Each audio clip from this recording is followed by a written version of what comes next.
திரும்ப திரும்ப எங்களை அழைத்து தேவையில்லாமல் கேள்வி கேட்கிறார். பைலட்டுக்கு லைசென்ஸ் இருக்கிறதா என்று சந்தேகம் எழுப்புகிறார். நீங்கள் சம்பாதிக்கிறீர்கள் என்றால் எனக்கு என்ன கிடைக்கும் என்று கேட்கிறார் என விசிக எம்எல்ஏ எஸ் பாலாஜி மீது ஏரோடான் நிறுவனத்தின் நிர்வாக இயக்குனர் செல்வகுமார் அதிர்ச்சி குற்றச்சாட்டுகளை முன்வைத்து உள்ளார்.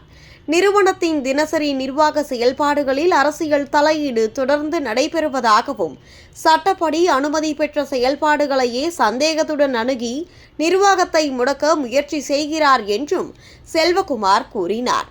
விமான ஓட்டுநர்களின் தகுதி, பாதுகாப்பு விதிமுறைகள் அனைத்தும் சம்பந்தப்பட்ட அதிகாரிகளின் கண்காணிப்பில் உள்ள நிலையில் மீண்டும் மீண்டும் அதே கேள்விகளை எழுப்புவது திட்டமிட்ட அழுத்தமாகவே பார்க்கப்படுவதாகவும் அவர் குற்றம் சாட்டினார்.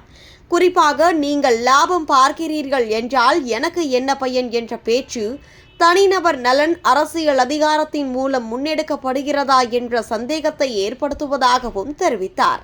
இந்த குற்றச்சாட்டுகள் வெளியாகியுள்ள நிலையில் அரசியல் வட்டாரங்களில் பரபரப்பு அதிகரித்து உள்ளதுடன் எஸ் பாலாஜி தரப்பிலிருந்து இதுவரை எந்த அதிகாரப்பூர்வ பதிலும் வெளியாகாதது இந்த விவகாரத்தின் தீவிரத்தை மேலும் அதிகரிக்கிறது.